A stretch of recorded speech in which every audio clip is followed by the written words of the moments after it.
Good day! Welcome again to my vlog, GP Mushroom TV. Kahit hindi na po tayo nagmamushroom, so iba naman po yung pinagkakabalan natin. Ang pinagkakabalan po natin ngayon ay urban garden. So gusto ko lang i-share po sa inyo yung ating tanim na strawberry. At maganda naman po yung outcome. Ito po yung variety na lowland variety, sa pwede siya sa mainit, no? So update ko po kayo kung ilan na po yung dating dalawang takway na from BPI ay naging or dumami na po, no? So kayo, samahan niyo po ako dito sa aking panibagong vlog. Okay mga kamagkabuters, ito na po yung ating strawberry, no? At dito tayo nagsimula na dalawang takway lamang na from BPI. So ito, nakapagparami na po tayo. Ngayon, meron po tayong napabunga, no? May napabunga po tayong isang puno. Ito, pahinog na. Ayan. Di ho ba? Ang ganda, oh. Ang ganda. Sana nga po, mamunga po lahat ito. Ito yung update natin, no? Although hindi ko po na-share dito sa aking YouTube channel, itong ginagawa kong pagtatanim ng strawberry, hindi ko alam kung na-share ko. Na-share ko na pala sa mga previous vlog ko noong puro takway pa lamang. Ngayon po, nakapagpabunga na po tayo. Okay? At effective naman yung ginawa natin na pagpuprone. Ito yung mga nauna kasi, no? Dalawang puno po yan. Ito yung isa. At nagbunga na po. At ito na nga. Yan. Medyo pahinog na, no? Pahinog na. So, dumami. At marami pa ho tayo dito, no? Na inilipat.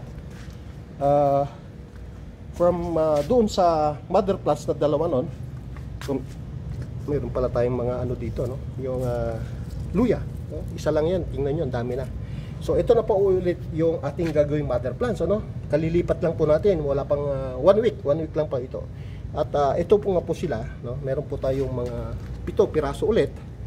And ito nga po yung gagawin nating mother plants. So ang gagawin po natin diyan ay tatanggalin lang po natin yung mga umuusbong na runners or yung takway para ano po, magbunga. Itong mga bago, alisin na po natin, no? So ganyan po yung ginagawa ko na pagpuprone, no? Alisin ko muna yung takway para mag-mature po itong puno. At ito na nga, yung dating dalawa lang, naging dumami na, no? Kung saan na napunta. At share ko lang po rito, or share ko lang po sa inyo na mayroon pa ho tayong ibang mga runners na pinropagate dito. Ayan. So ito yung mga takway dati na inabangan natin ng plastic cup, no? At ito na po sila, malalaki na. So pwede na pong ilipat ulit sa mga galon. Ito po yung pwede na pong makapagpabunga dito sa galon, ano po. Ayan. So marami pa ho dito, marami pa ho tayong mga takway na pwede nang mailipat, no, sa permanent na taniman. Ayun, meron na pala. Ito pwede na pala i-prune to, no. So puputulin na lang natin to, yung nag-connect. Tingnan nyo, oh. Ito yung dati at ito siya yung dating takway. Ayun po.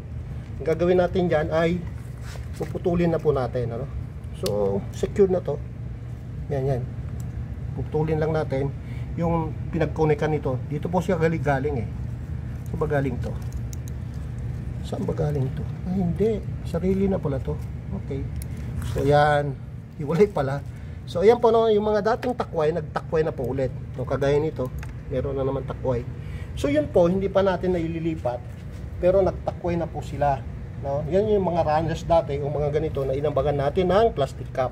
Kaya dumami po ng dumami ang ating strawberry. From dalawa po, naging dumami. Or dumami na po sila. Ito naman po, yung hiningi ng ating kasamahan, no? Kung mapapansin nyo, iba, di ba, may pintura. So, ibang may-ari po niyan. Anyway, ito na po yung mga hiningi niya na takway, no? Ngayon, kung mapapansin nyo, iba naman yung style niya, no? At mayroon pong mga mulching na ito yung balat ng nyog na ginupit-gupit niya. Kung titingin nyo, ay maganda naman ang tubo, no?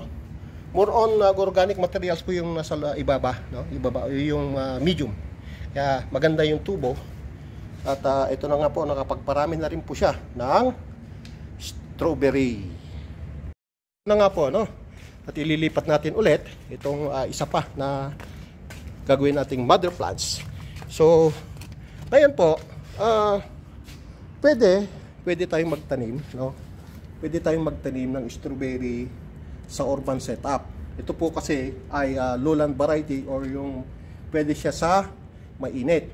Kaya nga po dati nagtest po tayo ng 2 takway at ngayon dumami. Ngayon po, nakapagpabunga na po tayo ng 1 puno, and abangan po natin yung iba pang mga mother plants na ginawa natin or inilipat natin dito sa mga galon.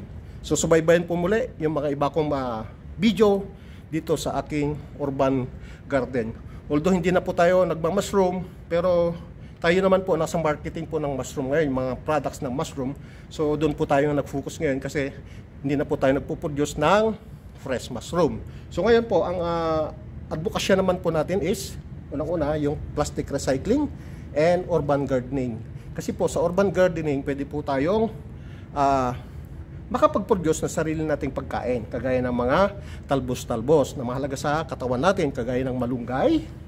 Ito, malunggay, saluyot, yan. Kamote po sa kabila. Sa kabila po yung kamote, no? May kamote po tayo sa kabila. And not only that, meron po tayong mga pinoproduce din na yung mga pinagkainan natin, kagaya ng avocado, ito yung kakao, no? Mangga. Lahat po yan ay mga pinagkainan natin.